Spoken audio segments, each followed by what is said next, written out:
नमस्कार, आप देख रहे हैं जनता टीवी और मैं हूं आपके साथ अभिषेक। बुलेटिन का रुख करते हैं और सबसे पहले आपको बता दें कि भारत रत्न पूर्व राष्ट्रपति प्रणब मुखर्जी की आज पहली पुण्यतिथि है, जिस पर यूपी के मुख्यमंत्री योगी आदित्यनाथ ने उन्हें श्रद्धांजलि दी। प्रणब मुखर्जी को याद करते हुए सीएम योगी ने ट्वीट कर लिखा है, उन्होंने कहा है कि वरिष्ठ नेता भारतीय राजनीति में कर्मठता, सुचिता एवं समर्पण के प्रतिमूर्ति हैं। वहीं पूर्व राष्ट्रपति प्रणब मुखर्जी जी की प्रथम पुण्यतिथि पर उन्हें विनम्र श्रद्धांजलि। तो योगी आदित्यनाथ ने प्रणब मुखर्जी की पहली पुण्यतिथि पर उन्होंने ट्वीट कर श्रद्धांजलि दी है। उत्तर प्रदेश के मुख्यमंत्री योगी आदित्यनाथ ने श्री कृष्ण जन्माष्टमी के मौके पर कहा कि मथुरा में मांस और मदिरा की बिक्री अब नहीं होगी, इस पर रोक लगेगी। मथुरा में कृष्णोत्सव कार्यक्रम के दौरान मुख्यमंत्री ने कहा कि यहां का भौतिक विकास हो पर आध्यात्मिक और सांस्कृतिक विरासत को भी बचाए रखना है, क्योंकि यहां देशवासियों की पहचान है। उन्होंने राजधानी की नगरी वृंदावन की आध्यात्मिक शक्ति की प्रशंसा करते हुए कहा कि यहां के कण कण में भगवान बांके बिहारी का दर्शन करते हैं।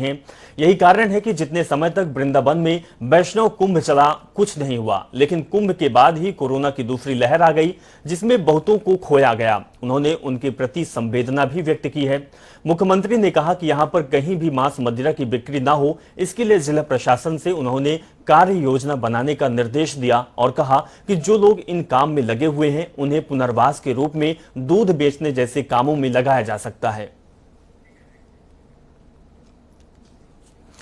देश के रक्षा मंत्री और लखनऊ के सांसद राजनाथ सिंह आज एक दिन के लखनऊ दौरे पर आ रहे हैं। इस दौरान राजनाथ सिंह लखनऊ को हजारों करोड़ों की सौगात देंगे। राजनाथ सिंह लखनऊ के 180 परियोजनाओं का लोकार्पण और शिलान्यास करेंगे, जिसकी कुल लागत तकरीबन 1710 करोड़ रुपए है। कार्यक्रम में उनके साथ मुख्यमंत्री समेत सरकार के कई मंत्री भी मौजूद रहेंगे। इसके बाद राजनाथ सिंह पूर्व मुख्यमंत्री कल्याण सिंह के निधन के बाद आयोजित श्रद्धांजलि और 13वीं सभा में शामिल होंगे। इसी खबर पर हमारे संवाददाता लखनऊ से अनूप कुमार सिंह जुड़ गए हैं, उनके पास चलते हैं। अनूप, आज राजनाथ सिंह का लखनऊ दौरा है, ये दौरा कितना खास कहा जा सकता है? देखिए अभिषेक, आज उत्तर प्रदेश के लखनऊ राजधानी के सांसद हैं, देश के रक्षा मंत्री हैं राजनाथ। एक दिवसीय उनका दौरा लखनऊ में है। लखनऊ वासियों के तमाम आज परियोजनाओं के माध्यम से सौगात मिलने वाली है। खासकर जिस तरीके से स्मार्ट सिटी को लेकर राजनाथ ने उत्तर प्रदेश की राजधानी लखनऊ को सहयोग किया है। तमाम वो पुल हैं जिनका निर्माण अपनी निधि से भी करवाया है और सरकार से मिलकर करवाया है। आज 180 परियोजनाओं का लोकार्पण शिलान्यास है। करीब 1710 करोड़ से लागत से सभी परियोजनाएं बनेंगी और खासकर जिस तरीके से आज की तैयारियां हैं, और शायद अभिषेक यही वजह है कि जब राजनाथ लखनऊ में आते हैं तो उनको स्वागत के लिए इसी तरीके से बोर्ड लग जाते हैं। आपको तस्वीरें कुछ दिखाना चाहेंगे। पूरे लखनऊ में आज राजनाथ सिंह के स्वागत के लिए ऐसे ही बोर्ड लगाए गए हैं कि जो पुराना लखनऊ जिस तरीके से जाना जाता था, आज नया लखनऊ जाना जाता है, क्योंकि वहां पर इस तरीके से व्यवस्थाएं नहीं थी। वहां पर जाम की बहुत सारी समस्याएं थी। ऐसे पुलों का निर्माण कराया ताकि 2.5 किलोमीटर तक वो पुल आज बन चुके हैं और जनता के लिए खोल दिए गए हैं। तो ऐसे में कहीं ना कहीं जिस उम्मीद पे जनता ने राजनाथ सिंह को सांसद चुना था, जिस उम्मीद से वो रक्षा मंत्री बने थे, तो लखनऊ के लिए साथ साथ पूरे देश के लिए भी उन्होंने बहुत कुछ किया है। इसी वजह से आज लखनऊ जो वासी हैं वो काफी प्रसन्न हैं और आज की जो परियोजनाएं हैं जिससे जो विकास को लेकर एक न्यू मिलेगी और साथ ही साथ लखनऊ जिस तरीके से जाना जाता है, तहजीब की शहर है, स्मार्ट सिटी के उस पर डेवलप हो रहा है, तो उसमें कहीं ना कहीं इसको जरूर मजबूती मिलेगी। देश के उत्तर प्रदेश के मुख्यमंत्री योगी आदित्यनाथ समेत कई मंत्री वहां पर शामिल होने वाले हैं। दोनों डिप्टी सीएम भी वहां पर रहेंगे। जो नगर विकास मंत्री हैं आशुतोष टंडन वहां पे मौजूद रहने वाले हैं। तमाम मंत्री वहां पर मौजूद रहेंगे। भव्य रूप से कार्यक्रम होगा। उसके बाद फिर शोक सभा रखी गई है। कल्याण सिंह की पूर्व मुख्यमंत्री थे, वहां पर भी शामिल होंगे। उसके बाद दिल्ली के लिए रवाना हो जाएंगे। अनूप, अगर बात की जाए तो उत्तर प्रदेश में केंद्र की ओर से लगातार सौगातों की बौछार हो रही है, क्या इसको आगामी चुनाव भी कह सकते हैं? देखिए, बिल्कुल कहा जा सकता है, क्योंकि चुनाव के करीब 7 महीने ही रह गए हैं। ऐसे में जनता से जो भी जनहित में काम किए जाते हैं तो विपक्ष लगातार सवाल उठाता है और लाजमी भी है कि करीब 4.5 की 4.5 से ज्यादा की सरकार हो गई है, उसके बाद अगर चुनावी समय में इस तरीके से लाभ जनता को सीधे दिया जाए तो कहीं ना कहीं उस पर सवाल उठते हैं। लेकिन इन सवालों से परे है जनता की सुविधाओं को, जनता की सुरक्षा को लेकर और जनता की मूलभूत सुविधाएं हैं उसको लेकर तो लखनऊ वासियों के लिए एक बड़ी सौगात है। लखनऊ वासी इसका स्वागत भी कर रहे हैं और काफी प्रसन्न। बिल्कुल अनूप, अगर विकास हो रहा है तो बहुत अच्छी बात है। विकास, राजनाथ सिंह कितने बजे लखनऊ पहुंचेंगे, इनका कार्यक्रम कितने बजे है, और इसके बाद कल्याण सिंह के 13वीं समारोह में, श्रद्धांजलि समारोह में भी शिरकत करेंगे? करीब 11:30 बजे के आसपास लखनऊ पहुंचने वाले हैं। चौधरी चरण सिंह एयरपोर्ट पर राजनाथ सिंह पहुंचेंगे, उसके बाद अपने आवास पर जाएंगे और 12 बजे चौक में वहां पर स्टेडियम में के पास वहां पर Jyotiba Phule 22 multi level parking है, वहां पर कार्यक्रम का आयोजन रखा गया है। करीब 4 बजे के आसपास CMS विस्तार वहां पर कल्याण सिंह की शोक सभा रखी गई। वहां पर स्वतंत्र देव सिंह बीजेपी के प्रदेश अध्यक्ष हैं, वो भी शामिल होंगे, राजनाथ शामिल होंगे और तमाम बीजेपी के कार्यकर्ता नेता वहां पर शामिल होने वाले हैं। उसके बाद आवास के पहुंचेंगे और फिर दिल्ली के लिए रवाना हो जाएंगे। अभिषेक, चलिए अनूप जी, तमाम जानकारी देने के लिए बहुत बहुत शुक्रिया आपका। तो हम आपको दिखा रहे थे कि किस तरीके से आज राजनाथ सिंह का लखनऊ दौरा है और लखनऊ वासियों को आज सौगात देने वाले हैं। वहीं उत्तर प्रदेश में कोरोना वायरस के काफी हद तक नियंत्रण में आने के बाद अब स्कूलों में भी पठन पाठन शुरू कर दिया गया है। पहले कक्षा 9 से लेकर 12वीं और 6 से लेकर 8 तक स्कूल खोलने के बाद अब एक बार फिर 1 सितंबर से प्राइमरी स्कूलों के साथ मदरसों में भी शिक्षण कार्य का प्रारंभ कर दिया जाएगा। प्रदेश में कोरोना वायरस संक्रमण की दूसरी लहर के तेज होने के कारण पठन पाठन करीब 5 महीने से बंद था। कोरोना वायरस संक्रमण के कारण लंबे समय से बंद मदरसों को भी 1 सितंबर से खोल दिया जाएगा। सूबे की योगी आदित्यनाथ सरकार ने कोरोना की स्थिति में सुधार को देखते हुए मदरसों को खोलने का फैसला किया है, लेकिन साथ में प्रशासन ने यह भी कहा है कि कोरोना गाइडलाइन का पालन जरूर किया जाएगा। एहतियातन के तौर पर हम सभी को कोरोना से बचने के लिए सभी उपाय को अपनाना होगा। यह स्टाफ और बच्चों, साथ में अभिभावकों, सबके लिए जरूरी है और लागू रहेगा। कोरोना की तीसरी लहर से पहले उत्तर प्रदेश में रहस्यमयी बुखार डॉक्टरों के लिए चिंता का कारण बन गया है। पश्चिमी यूपी के सरकारी अस्पतालों की OPD में 70% मरीज बुखार के हैं। बच्चों से बुजुर्गों तक बुखार फैल रहा। पश्चिमी यूपी में अब तक बुखार के 1000 मरीज मिल चुके। हफ्ते भर में इसमें करीब 50 मौतें भी हो चुकी हैं, जिनमें 26 बच्चे शामिल हैं। सरकार के आंकड़े बता रहे हैं कि ये मौतें 7 दिन में आगरा, फिरोजाबाद, मथुरा, मैनपुरी, एटा और कासगंज जिलों में दर्ज की गई। सभी मामलों में तेज बुखार, हाइड्रेशन और प्लेटलेट्स काउंट में अचानक गिरावट के लक्षण उभरे हैं। वहीं सैकड़ों लोग इस बीमारी से ठीक भी हो चुके हैं, लेकिन बुखार को मात देने के लिए 15 दिन से भी ज्यादा का समय लगा है। संयुक्त किसान मोर्चा की 5 सितंबर की प्रस्तावित महापंचायत की सफलता को जहां टिकैत परिवार ने पूरी ताकत झोंक रखी है, वहां पुलिस अधिकारी भी महापंचायत के दिन फुल प्रूफ सुरक्षा व्यवस्था करने के लिए जुट गए हैं। रैली स्थल के इर्द गिर्द ही 5 कंपनियां, PSC और मेरठ जोन के कई जनपदों से आया पुलिस बल तैनात किया जाएगा। बाहर से कई अपर पुलिस अधीक्षक और डिप्टी SP रैंक के अधिकारी भी बुलाए जा रहे हैं। बाहरी इलाकों से नगर में प्रवेश के प्रमुख मार्गों पर CCTV कैमरे लगाए जाएंगे। आपको यह भी बताते चले कि SSP अभिषेक यादव ने खुद ही महापंचायत स्थल और नगर में सुरक्षा व्यवस्था बनाने की कमान संभाली है। SSP ने बताया कि जहां महापंचायत हो रही है, वहां के निकट महावीर चौक पर सबसे अहम सुरक्षा व्यवस्था रखी जाएगी। रैली स्थल के आसपास 5 कंपनी, PSC और RRF लगाया जाएगा। साथ में CCTV कैमरे की निगरानी रहेगी। और सबसे बड़ी बात कि जो ये महापंचायत होने वाली है, ये किसानों की देश की सबसे बड़ी महापंचायत होने वाली है और इसमें आंदोलन की रणनीति तैयार की जाएगी। पूर्व मुख्यमंत्री और दिवंगत कल्याण सिंह के 1 सितंबर को होने वाले 13वीं संस्कार की तैयारियां चल रही है। 80,000 लोगों के लिए भोजन तैयार किया जाएगा। आपको बताते चले कि अतरौली के KMV इंटर कॉलेज में 13वीं होगा, जहां सामान्य और VVIP के लिए 2 पंडाल सजाए जाएंगे। 700 से ज्यादा हलवाई और कारीगर प्रसाद तैयार कर रहे हैं, जिसमें राजधानी लड्डू से लेकर कई व्यंजन शामिल है। 1 सितंबर को संस्कार सुबह 9 बजे से शुरू होगा और रात 8 बजे तक चलेगा। स्थानीय जनता के लिए रामघाट रोड की ओर से प्रवेश रहेगा।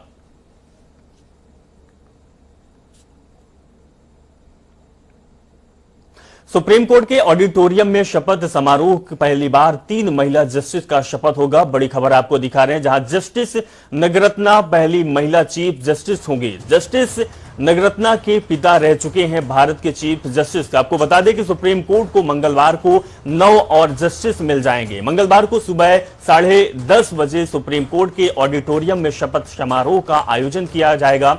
इसके साथ ही सुप्रीम कोर्ट में जजों की कुल स्वीकृति 34 पद में से 33 पर नियुक्ति हो जाएगी। तो यह कार्यक्रम अब ऑडिटोरियम में चालू हो चुका है। सुप्रीम कोर्ट में हाई कोर्ट के 8 जस्टिस और चीफ जस्टिस और एक सीनियर एडवोकेट को जज के तौर पर नियुक्ति करने के लिए कॉलेजियम ने सिफारिश की थी, जिसे सरकार ने मंजूर कर लिया था। शपथ लेने वालों में 3 महिला जस्टिस, जिसमें से जस्टिस बीबी नगरत्ना भी शामिल हैं। तो बड़ी खबर आपको दिखा रहे हैं, जहां पर सीनियर जजों की अब शपथ समारोह का आयोजन चालू हो चुका है। यह आयोजन दिल्ली के ऑडिटोरियम में हो रहा है। तो सितंबर 2017 में भारत की पहली महिला चीफ जस्टिस बनेगी। बतौर चीफ जस्टिस उनका कार्यकाल 36 दिन का रहेगा। तो बड़ी खबर आपको दिखा रहे हैं, दिल्ली से बड़ी खबर आ रही है। सुप्रीम कोर्ट के ऑडिटोरियम में शपथ ग्रहण समारोह का आयोजन किया गया है, जो कि आयोजन अब किया जा रहा है। सुप्रीम कोर्ट की 9 और जज शपथ लेंगे, तो सुप्रीम कोर्ट को 9 और जज अब मिल रहे हैं। तो आपको तस्वीर भी दिखा रहे हैं। तस्वीर है दिल्ली के ऑडिटोरियम की, जहां पर शपथ समारोह का आयोजन किया जा रहा है और अब सुप्रीम कोर्ट को नए 9 जज मिल रहे हैं, जिनको आज शपथ दिलाई जा रही है। लाइव तस्वीर हम आपको दिखा रहे हैं। पूरा कार्यक्रम दिल्ली के ऑडिटोरियम में चल रहा है, जहां पर जजों को शपथ दिलाई जा रही है। Of the constitution of India, I Ramnath Kovind, president of India, do hereby appoint Sri Justice Jitendra Kumar Maheshwari, Chief Justice of the Sikkim High Court, to be a judge of the Supreme Court of India with effect from the date he assumes charge of his office. Given at Rashtrapati Bhavan, to be a judge of the Supreme Court of India, date he assumes charge of his office. Given at Rashtrapati Bhavan, New Delhi, this 26th day of August in the year 2021, 4th Bhadrapada, 1943 Shaka, in the 72nd year of the Republic of India. Signed, President of India.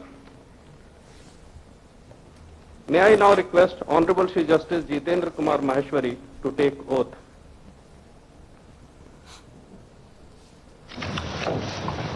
I, Jitendra Kumar Maheshwari, having been appointed a judge of the Supreme Court of India, having been appointed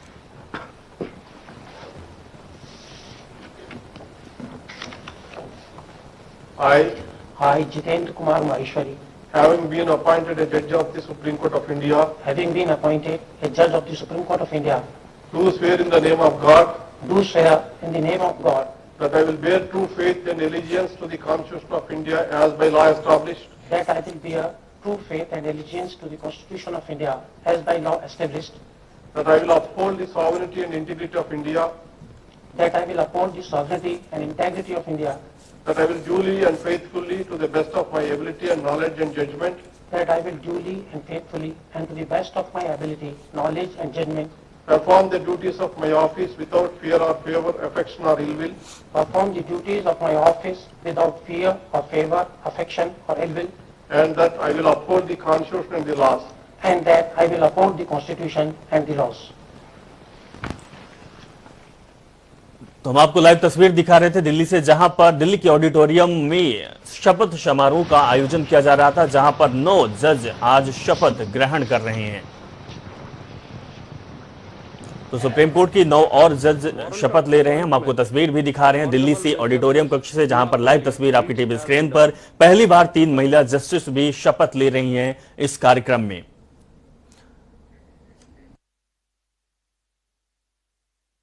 Honorable Ms. Justice Hima Kohli reads as under.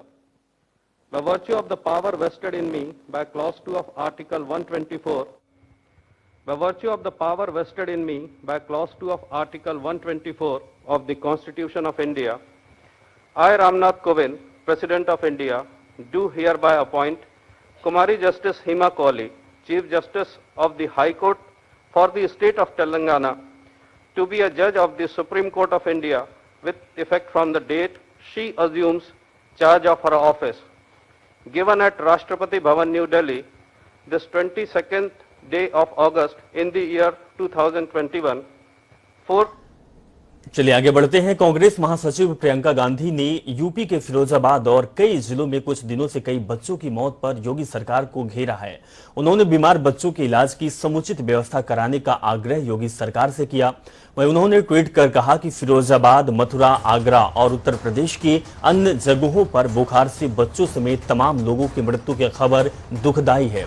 Uttar Pradesh सरकार को तुरंत प्रभाव से स्वास्थ्य व्यवस्थाओं को चाक चौबंद कर इस बीमारी की रोकथाम के प्रयास करने चाहिए। बीमारी से प्रभावित लोगों के बेहतर इलाज की भी व्यवस्था सरकार को करनी चाहिए।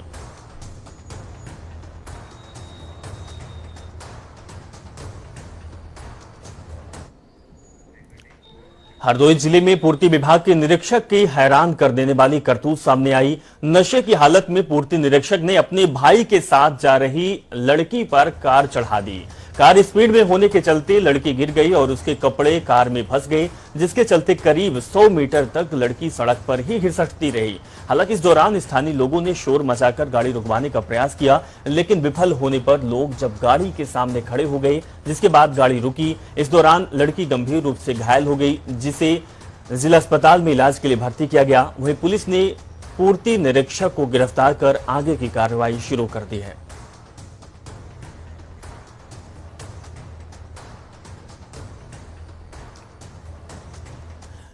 चलिए अब उत्तराखंड की खबरों का रुख करते हैं। उत्तराखंड में बारिश का दौर लगातार जारी है। राजधानी देहरादून समेत मैदानी इलाकों में कहीं धूप है तो कहीं बूंदाबांदी भी हुई, लेकिन पहाड़ी इलाकों में बादल छाए हुए हैं। वहीं मौसम विभाग ने अगले 24 घंटे में राज्य के नैनीताल और पिथौरागढ़ जिलों में भारी बारिश की संभावना जताई। कुमायूं में भारी बारिश के बाद टनकपुर में शारदा नदी उफान पर है। पुलिस प्रशासन ने नदी किनारे रहने वाले लोगों को अलर्ट किया। जिन जिलों में मौसम विभाग की ओर से येलो अलर्ट जारी किया गया है, उन जिलों में तेज गर्जना के साथ बारिश की संभावना भी जताई गई। राजधानी देहरादून और आसपास के इलाकों में हल्की से ज्यादा बारिश की संभावना जताई गई है।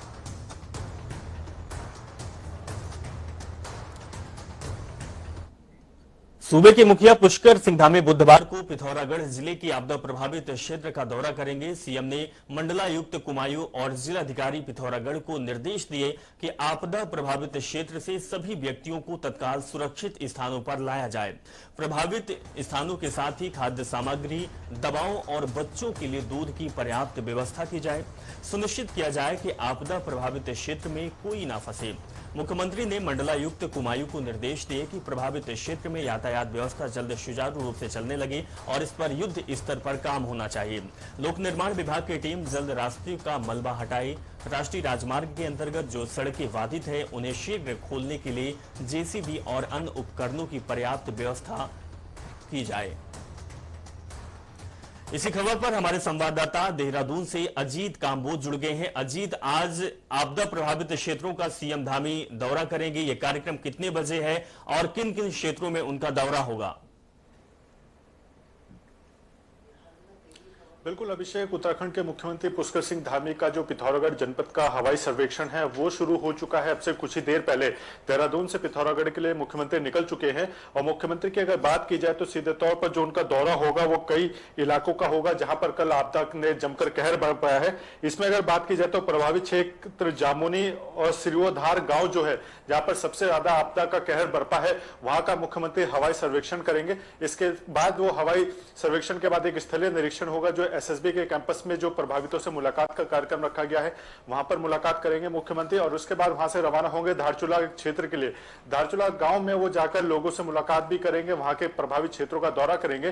तो तमाम जो कार्यक्रम है वो पिथौरागढ़ जनपद में रखे गए हैं, हवाई सर्वेक्षण के साथ स्थलीय सर्वेक्षण। और सरकार की पूरी कोशिश है कि जो भी प्रभावित हुए हैं उनको तत्काल राहत पहुंचाई जा सके। इसको लेकर बीते रोज ही कुमाऊं कमिश्नर और जो डीएम पिथौरागढ़ थे उनको सीधे तौर पर मुख्यमंत्री ने निर्देशित किया था कि अब तत्काल वहां पर राहत सामग्री पहुंचाने का काम करे और जो भी आवश्यकता है उसको बिना देर के उनको पूरा किया जाए। इसके बाद जो मुख्यमंत्री का दौरा होगा वो कटिमा क्षेत्र में होगा, जहां पर उनका रात्रि प्रवास भी रखा गया है। जी अजित, अगर बात की जाए तो जिस क्षेत्र में, पिथौरागढ़ के क्षेत्र में आपदा आई है, उस क्षेत्र में बहुत सारे जो लोग हैं उनके घर भी उजड़ गए हैं, बहुत से लोग लापता हैं, कुछ लोगों की जान गई है। क्या अपडेट आ रहा है? जो लोग लापता है क्या उनकी तलाश हो चुकी है, क्या वो मिल चुके हैं? बिल्कुल, अगर एसडीआरएफ की बात की जाए, स्टेट डिजास्टर रिलीफ फोर्स, जो कल तत्काल ही काम पर लग चुकी थी और जिस तरह से घटना की जब जानकारी मिली उसके बाद से ही रेस्क्यू ऑपरेशन लगातार जारी है और बीते रोज भी कई घायलों और शवों को वहां से निकाला गया था और ये रेस्क्यू ऑपरेशन अभी भी जारी है। पूरी कोशिश है एसडीआरएफ और जिला प्रशासन की कि किसी भी तरह की जो जानमाल का नुकसान हुआ है उसको बरामद किया जा सके और समय से रहते तमाम जो रेस्क्यू ऑपरेशन है उसको पूरा किया जा सके। लेकिन पिथौरागढ़ जनपद की अगर बात की जाए अभिषेक, तो पिछले 50 सालों में लगभग 12 से ज्यादा बड़ी दुर्घटनाएं आपदा की पिथौरागढ़ जनपद में हुई है, जिसके चलते खासा जानमाल का नुकसान पिथौरागढ़ जनपद में हुआ है। दूरस्थ जनपद है उत्तराखंड प्रदेश का और सरकार की पूरी कोशिश रहती है, पूरा मॉनिटरिंग होती है कि हर तरह की राहत सामग्री वहां पर समय से उपलब्ध कराई जा सके।